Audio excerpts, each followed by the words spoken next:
အားလုံးပဲမင်္ဂလာပါကျွန်တော်ဒေါက်တာဖုံးစီတူလင်ပါမိသားစုကျန်းမာရေးဆောင်ရှောက်မှုနဲ့ထွေထွေယောဂကုဆရာဝန်ဖြစ်ပါတယ်ဒီနေ့မှာတော့ကျွန်တော်ညနေဘက်ညဘက်တွေမှာဖြစ်ပေါ်တတ်တဲ့ညောင်းညကိုက်ခဲတဲ့ဝေဒနာတွေနဲ့အဲ့ဝေဒနာတွေကိုတတ်တာရအောင်ပြုလုပ်ရမယ်နည်းလမ်းတွေအကြောင်းကိုဆွေးနွေးတော့မှာပဲဖြစ်ပါတယ်ကျွန်တော်တို့ဒီအမြဲတမ်းဖြစ်လေရှိတာပေါ့နော်ကျွန်တော်တို့ရတနေ့ကိုလှုပ်ရှားနေရတယ်ဆိုလို့ရှိရင်ကျွန်တော်ညောင်းညကိုက်ခဲတာတွေကိုမသိတာဘူးဒါပေမဲ့ညဘက်ကြလို့ရှိရင်ကျွန်တော်တို့အိမ်ပြန်ရောက်တဲ့အခါမှာဆိုလို့ရှိရင်ညောင်းညပြီးတော့အစစ်မြစ်တွေအကုန်ကိုက်ခဲတာတွေဖြစ်တယ်ပေါ့နော်ဖြစ်ရတဲ့အကြောင်းရင်းကတော့ပြောရင်ယောဂတွေထက်စားလို့ရှိရင်ကျွန်တော်အဖြစ်အများဆုံးကတော့ကျွန်တော်တို့ပူဝပို့ချာလို့ခေါ်တယ်ကျွန်တော်တို့ကတနေ့ကုန်လုပ်ငန်းခွင်မှာဆိုလို့ရှိရင်နေပုံထိုင်ပုံတွေမမှန်ဘူးပေါ့နော်ပြောလို့ရှိရင်ထိုင်လို့ရှိရင်ကျွန်တော်တို့ကယောဒီယောရဲထိုင်နေနောက်ပြီးတော့ကျတော့ကျွန်တော်လောက်ရတာ computer screen time ကိုအကြာကြီးကြည့်ရတယ်ကြည့်ပြီးလို့ရှိရင်ကျွန်တော်မနားမနေပဲတောက်လျှောက်လုပ်တယ်ပေါ့နော်အဲ့လိုဟာတွေလုပ်ရတယ်ပြီးတော့ကျတော့ကျွန်တော်မတ်တက်ရက်တဲ့အခါမှာဆိုလို့ရှိရင်လည်းသိတဲ့အတိုင်းပဲကျွန်တော်တို့ကဒီများသောအားဖြင့်တန်တဲ့ဘက်ကိုမှီပြီးတော့ရက်တယ်ပေါ့နော်ခြေထောက်နှစ်ဖက်လုံးပေါ်မှာအားပြုပြီးရက်တာမဟုတ်ဘဲနဲ့တစ်ဖက်သေးပေါ်မှာပဲမှီပြီးရက်တယ်အဲ့လိုဟာတွေကြောင့်မလို့ကျွန်တော်တို့ကရောင်းညာကြိုက်ခဲတာတွေဖြစ်တယ်အဲ့ဒါအပြင်ကျွန်တော်တို့ချုပ်လူတွေဆိုလို့ရှိရင်ကျွန်တော်တို့ကအိမ်မှာပဲ work from home လို့ပုံစံမျိုးတွေပေါ့နော်ကျွန်တော်အိမ်မှာပဲနေတယ်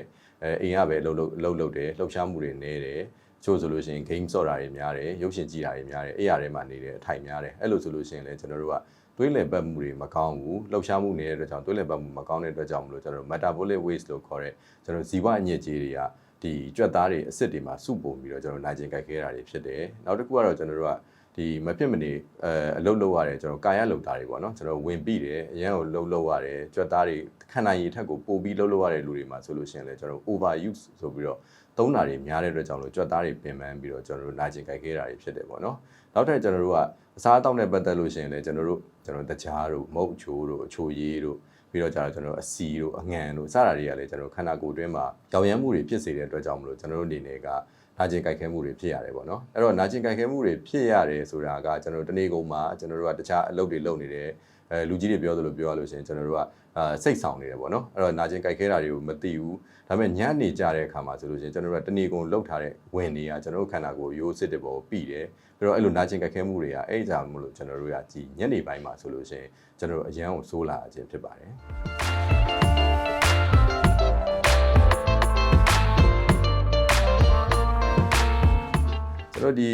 တမန်နေထိုင်မှုပုံစံမှန်တာအတွက်ကြောင့်နာကျင်ကြိုက်ခဲရတယ်လို့ပဲကျွန်တော်တို့ကဒီကျွန်တော်စေပညာပါပေါ့နော်။ကျမ်းမြင်အပြင်ဆိုရင်ကျွန်တော် inflammatory disease ဆိုပြီးတော့ကျွန်တော်ရောင်ရမ်းမှုကြောင့်ဖြစ်တဲ့ယောဂတွေလူငယ်တွေလူလတ်ပိုင်းတွေမှာဖြစ်တဲ့လက္ခဏာတွေကတော့ကျွန်တော်တို့ကမနက်မိုးလင်းထလာပြီဆိုလို့ရှိရင်ကျွန်တော်တို့ကခြေလက်တွေတင်းနေတယ်ကြွက်သားတွေရောင်ပြီးတော့ကြတော့အဲ့လိုမျိုးခံစားရတယ်အဲ့ဒါမျိုး inflammatory disease လို့ခေါ်တယ်လို့ကျွန်တော်တို့ဒီအသက်အရွယ်ကြီးရင်လာတာတွေကြောင့်ဖြစ်တဲ့ degenerative disease လို့ခေါ်တယ်ပေါ့နော်အဲ့လိုဟာတွေကကျွန်တော်တို့အယိုးပွားတာတို့ကြီးပေါင်းတို့စတဲ့လောကလက္ခဏာဝေဒနာတွေကကျွန်တော်ညနေပိုင်းမှာပို့ပြီးဆိုးတတ်တယ်ပေါ့နော်အဲ့ဒါကြောင့်မလို့ယောဂရည်တွေနဲ့ပြောရရင်ညနေပိုင်းမှာဆိုးတတ်တာတွေကdegenerative disease တွေဆိုလို့ရှိရင်ကျွန်တော်ညနေပိုင်းမှာဆိုးတတ်တယ်အဲ့ဒါအပြင်ကျွန်တော်တို့ကရက်ပိုင်းလောက်ပဲနာကျင်ကြိုက်ခဲတာတော့ကျွန်တော်တို့တုပ်ကွေးမိတယ်ပေါ့နော်အဲ့လိုဖျားနာကြိုက်ခဲတာတွေအကြောင်းဆိုလို့ရှိရင်လည်းကျွန်တော်တို့ညနေပိုင်းတွေပို့ပြီးတော့ဆိုးတတ်တယ်ပေါ့နော်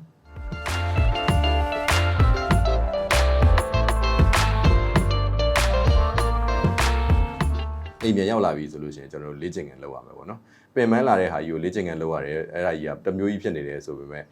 ကျွန်တော်က gym ဆော့တာတို့ weight မတာတို့စတဲ့ခန္ဓာကိုယ် stress ပေးတဲ့ထပ်ပြီး stress ပေးတဲ့ပြင်းထန်တဲ့လေ့ကျင့်ခန်းမျိုးမဟုတ်ဘူးပေါ့နော်ကျွန်တော်ယောဂလိုမျိုးခန္ဓာကိုယ်မှာရှိတဲ့တင်းနေတဲ့ကြွက်သားတွေတင်းနေတဲ့အရွက်တွေအဲ့ဒါတွေကိုကျွန်တော်တို့ relax ဖြစ်အောင်လို့ပေါ့နော်ပြေလျော့သွားအောင်လုပ်တဲ့လေ့ကျင့်ခန်းမျိုးတွေလုပ်ပေးရမယ်အဲ့တော့ယောဂကြီးသွားဆော့ဖို့ကျွန်တော်တို့အချိန်မပေးနိုင်ဘူးဆိုလို့ရှိရင်လည်းကျွန်တော်တို့ကကြောလျှော့တဲ့လေ့ကျင့်ခန်းလေးကိုပေါ့နော်ဒီ10မိနစ်15မိနစ်လောက်ကျွန်တော်တို့ပြန်ရောက်ချင်းမှာကျွန်တော်တို့ကြောလျှော့တဲ့လေ့ကျင့်ခန်းလေးလုပ်လိုက်လို့ရှိရင်ကျွန်တော်တို့တနေ့ကုန်ပင်ပန်းပြီးတော့နွမ်းနယ်လာတဲ့အားတွေပြီးတော့ကျွန်တော်တို့ဒီအကျော်ချင်းတွေပြေသွားလို့ရှိရင်ကျွန်တော်တို့ကဒီညဘက်ကြလို့ရှိရင်နာကျင်ကြိုက်ခဲတာတွေကမခံစားရဘူးပေါ့နော်အဲ့ဒါအပြင်ကျွန်တော်တို့ကလေ့ကျင့်ခန်းလုပ်ပြီးသွားလို့ချွေးကောင်းကောင်းတိတ်ပြီးချွေးတွေကောင်းကောင်းတိတ်ပြီးအနားရပြီဆိုလို့ရှိရင်ကျွန်တော်ရေနွေးနွေးလေးနဲ့ရေချိုးခြင်းရလဲကျွန်တော်အနေနဲ့ဒီနာကျင်ကြိုက်ခဲမှုဝေဒနာတွေကိုတတ်တာစေတဲ့နည်းလမ်းပဲဖြစ်ပါတယ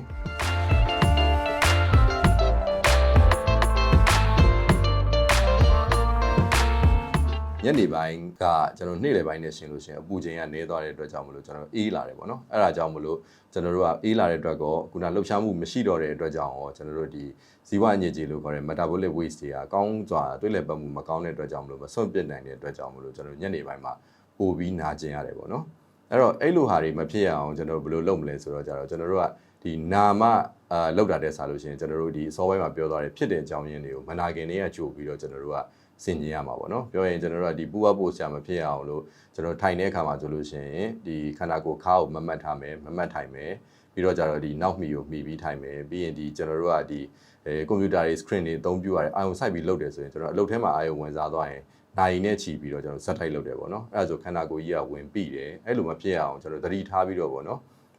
ဒီ45မိနစ်လောက်တောက်လျှောက်အလုပ်လုပ်ပြီးလို့ရှိရင်ကျွန်တော်မိနစ်ပိုင်းလောက်ခဏအနားယူရမယ်ပေါ့နော်ဘယ်လိုလေးလုပ်မလဲဆိုတော့ကျွန်တော်ရေလေးထားတောက်တာမျိုးဒါမှမဟုတ်စီးသွားတာမျိုးအဲ့လိုလှုပ်ရှားလိုက်လို့ရှိရင်ကျွန်တော်တို့ကဒီခန္ဓာကိုယ်ကြီးကဒီတောင့်တင်းပြီးပင်ပန်းနေတဲ့ခန္ဓာကိုယ်ပိုင်းရဲ့stress လည်းလျော့တယ်အဲ့ဒါပြင်ကျွန်တော်အလုပ်ပေါ်မှာအလုပ်ရဲ့ဖြည့်ဆည်းမှုကလည်းလျော့တယ်အဲ့ဒါပြင်မျက်လုံးကိုလည်းအနားပေးရရောက်တဲ့အတွက်ကြောင့်မလို့ကျွန်တော်တို့ကဒီအဲ့လိုလေးကျွန်တော်တို့အနားယူပေးရမယ်လှုပ်ရှား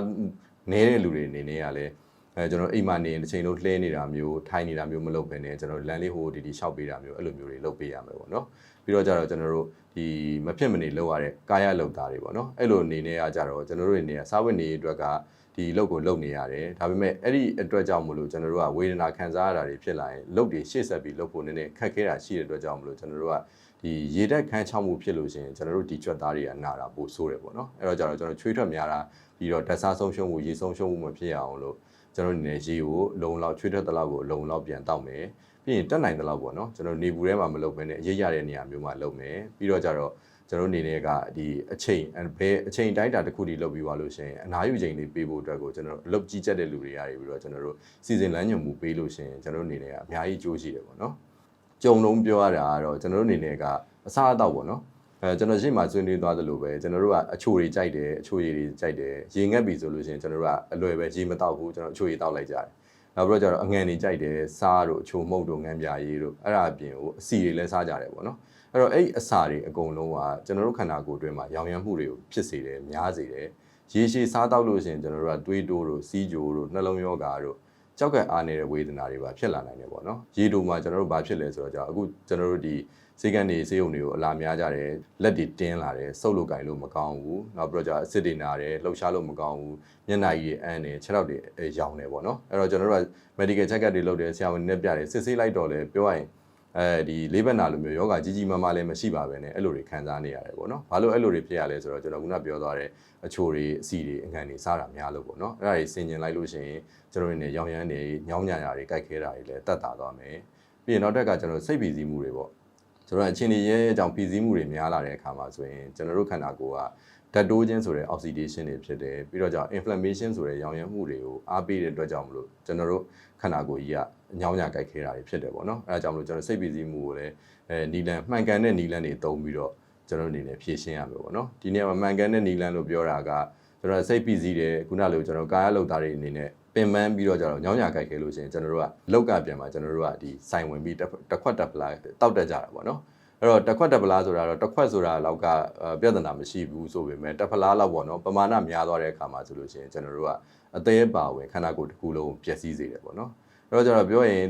ကျွန်တော်ကစင်ကြေပေးစရာရှိတာပေါ့နော်ပင်မလာတာရက်တောက်လိုက်လို့ရှိရင်ဖိစီးမှုလည်းပျောက်တယ်နောက်ပြီးတော့နာတာတွေလည်းတက်တာသွားတယ်ညလည်းအိပ်ပျော်တယ်ဆိုပြီးတော့အကြောင်းပြချက်ပေးကြတယ်ပေါ့နော်ဖြစ်ရတဲ့အကြောင်းရင်းကတော့ကျွန်တော်အရက်တောက်ပြီဆိုလို့ရှိရင်အရက်ကကျွန်တော်တို့ခေါင်းထဲမှာအုံနောက်ထဲမှာရှိတဲ့ကျွန်တော်ခန္ဓာကိုယ်ကြီးကိုထိန်းချုပ်တဲ့စနစ်တွေကိုသူကပိတ်ပင်လိုက်တယ်ပေါ့နော်ပိတ်လိုက်တဲ့အတွက်ကြောင့်မလို့ကျွန်တော်တို့ကဖိစီးတာတွေလည်းမသိတော့ဘူးဆိုပေမဲ့ကျွန်တော်တို့ကအဲ့ဒါပြင်စင်ကြီးလုံးတရားတွေရောရှိသမျှအသိဉာဏ်တွေရောအကုန်ပျောက်သွားတာဖြစ်တဲ့အတွက်ကြောင့်မလို့စိတ်ဖိစီးမှုခဏလေးပျောက်သွားတဲ့အတွက်လည်းတော့အနေရများတယ်ပေါ့နော်ပြီးရင်ညအိပ်ပျော်တဲ့ကိစ္စဆိုတော့ movie အိပ်သွားတယ်ဆိုလို့ရှိရင်မနေ့ထိအိပ်တယ်လို့ထင်တတ်ကြတာပေါ့နော်တကယ်တမ်းမဟုတ်ဘူးအားလုံးလည်းmovie အိပ်ဘူးကြမှာပေါ့နော်တချို့တလေပေါ့နော်အဲ့တော့ fragmented sleep ဆိုပြီးကျွန်တော်တို့ကပြောရလို့ရှိရင် sound sleep ရတာမဟုတ်ဘဲနဲ့ကျွန်တော်အာကောင်တွေခြောက်ပြီးနိုးလာပြီးတော့ခဏခဏရေထားတောက်ရတာမျိုးအဲ့ဒါကြောင့်မလို့ကျွန်တော်ကထောင်းလျှောက်အိပ်ပျော်တာမဟုတ်တဲ့အတွက်ကြောင့်မလို့ကျွန်တော်တို့ကမနေ့နိုးလာတဲ့အခါမှာစွမ်းရည်မပြေဝတာမျိုးခန္ဓာကိုယ်ကြီးကကောင်းစွာနားမရတာမျိုးတွေဖြစ်တဲ့အတွက်ကြောင့်မလို့ဒီခန္ဓာကိုယ်ကြီးညောင်းညာကြိုက်ခဲမှုတွေကဒီတောက်တဲ့အချိန်လေးခဏတာလေးပဲပျောက်ပြီးတနေ့ကုန်ကြီးကိုခံစားနေရတာဖြစ်တဲ့အတွက်ကြောင့်မလို့ကျွန်တော်တို့ကရက်ကတော့လုံးဝမတောက်သင့်ပါဘူးအဲဒါကြောင့်မလို့ကျွန်တော်မှန်ကန်တဲ့နီလန်တွေသုံးပြီးတော့စိတ်ပီစီကိုရှော့ချတင်တယ်လို့ပြောတာပေါ့နော်ပြီးရင်အေးရေးဝဝအိတ်တာပေါ့နော်အဲ့ချိန်မှန်တဲ့အေးဝဝမအိတ်ဘူးဆိုလို့ရှိရင်လည်းအားလုံးသိတဲ့အတိုင်းပဲတနေ့ကုန်ကိုနာကျင်ကြိုက်ခဲတာဖြစ်တဲ့အတွက်ကြောင့်မလို့ကျွန်တော်အနေနဲ့အဲ့ချိန်မှန်တဲ့လည်းအေးဝဝအိတ်တင်ပါတယ်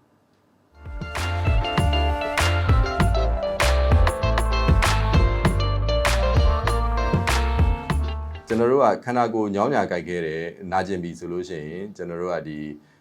ပြောရလို့ရှိရင်ဒီကြောလျှော့တဲ့လေ့ကျင့်ခန်းမျိုးတွေလောက်တာမျိုးရေနွေးနွေးနဲ့ချိုးတာမျိုးတွေလောက်လို့ရှိရင်များသောအားဖြင့်တက်တာတယ်ပေါ့နော်အဲ့လိုမှမဟုတ်ဘူးအဲ့ထက်ကိုပိုဆိုးတယ်အရန်ကိုပင်ပန်းမှလောက်လာရတယ်အရန်ကိုနာကျင်ကြိုက်ခဲတယ်ဆိုလို့ရှိရင်ကျွန်တော်တို့ကဒီအကြိုက်ခဲပြောက်စေးလို့ဈေးမျိုးတွေတောက်လို့ရှိရင်တော့မြန်မြန်ဆန်ဆန်တက်တာတယ်ပေါ့နော်အဲ့တော့ကျတော့အခက်အခဲပြောက်စေးဆိုပြီးတော့အခက်အခဲပြောက်စေးအပြင်းစားကြီးတွေတောက်တာမျိုးထက်စားလို့ရှိရင်ကျွန်တော်တို့ကဒီပါရာစီတမောနဲ့အမီရိုဖန်ရောထားတဲ့ဆေးမျိုးကိုတောက်သုံးမယ်ဆိုလို့ရှိရင်ကျွန်တော်တို့ကဒီအထက်အလျောက်နာကျင်ကြိုက်ခဲမှုဝေဒနာတွေကိုချက်ချင်းသက်သာတယ်ပေါ့နော်အဲ့ဒါအပြင်ကျွန်တော်တို့ကအိတ်ဆေးကိုကျွန်တော်တို့အစာနဲ့တွဲပြီးမှတောက်မယ်ဆိုလို့ရှိရင်အစာစားပြီးတောက်မယ်ဆိုလို့ရှိရင်လည်းကျွန်တော်တို့အစာရင်ထိခိုက်တာတွေ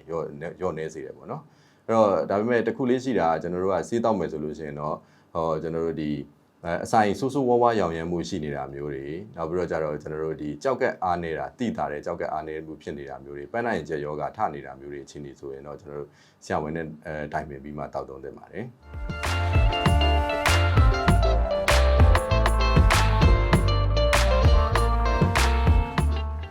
ကျွန်တော်တို့ကတော့အများအပြားတော့ကျွန်တော်ပူဝါပိုဆရာတို့အသုံးမပြုလို့ disuse တို့အသုံးများလို့ overuse တို့ပြောတယ်ဆိုပေမဲ့ကျွန်တော်တို့ကဒီခန္ဓာကိုယ်ကနာပြီဆိုတာကျွန်တော်ခန္ဓာကိုယ်မှာတစ်ခုမှားနေပြီဆိုတဲ့အလန်းဆိုင်ပေါ့နော်အဲ့တော့ကြတော့ကျွန်တော်တို့အနေနဲ့က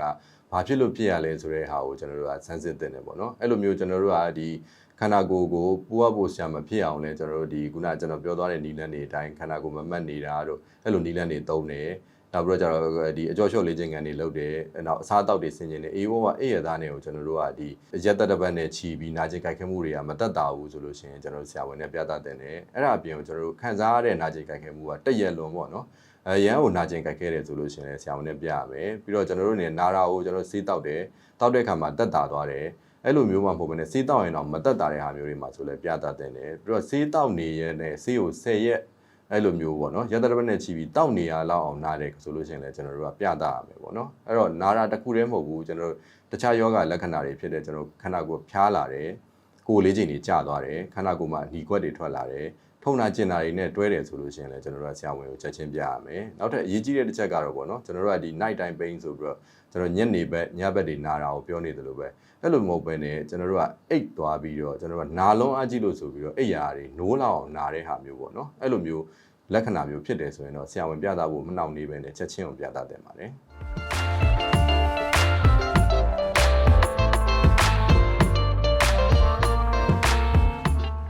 ဒီညနေဘက်မှာခံစားရတဲ့ညောင်းညာကြိုက်ခဲတဲ့ဝေဒနာတွေအတွက်ကျွန်တော်တင်ပြသွားတယ်ကိုပြန်ချုပ်ရလို့ရှိရင်ပေါ့နော်ကျွန်တော်ပြင်များတာတွေကတော့နေထိုင်မှုတွေပုံစံမမှန်ဘူးအလှုပ်ရှားတာနည်းတယ်ဒါမှမဟုတ်တရက်လုံးလှုပ်ရှားတယ်အစားအသောက်တွေကဒီအချိုတွေစီတွေငံတွေတရက်လုံးစားတယ်စိတ်ပီစီမှုများတယ်အေးတွေပြတ်တယ်စားတာတွေကြောင့်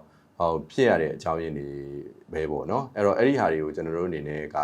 ဆင်ញင်သွားမယ်ပြီးလို့ရှိရင်ဆိုလို့ရှိရင်ကျွန်တော်နာကျင်ကြိုက်ခဲတာတွေတက်တာမယ်အဲ့ဒါအပြင်ကျွန်တော်နောက်ဆုံးတင်ပြသွားတဲ့ကျွန်တော်ဒိညာဆိုင်လို့ခေါ်တဲ့ကျွန်တော်တို့အနေနဲ့ဒီနာတာအပြင်ကိုထပ်ပြီးတော့ဒီအဲ့လိုဟာတွေတွဲလာပြီဆိုလို့ရှိရင်တော့ကျွန်တော်တို့ကဒီဆရာဝန်အမြန်ဆုံးပြသတင်တယ်တကယ်လို့ယောဂတွေအကြောင်းနာကျင်ကြိုက်ခဲတယ်ဆိုလို့ရှိရင်လည်းကျွန်တော်တို့ကဆရာဝန်ပြသပြီးတော့ဆေးမှန်မှန်တောက်ရမယ်ပြီးရင်ရက်ချင်းမှန်မှန်ပြရမယ်အဲ့ဒီဟာတွေဟိုစနစ်တကျလိုက်နာရမယ်ဆိုတဲ့အကြောင်းပြောချင်နေဒီကုန်းချောပါတယ်အားလုံးပဲကျေးဇူးတင်ပါတယ်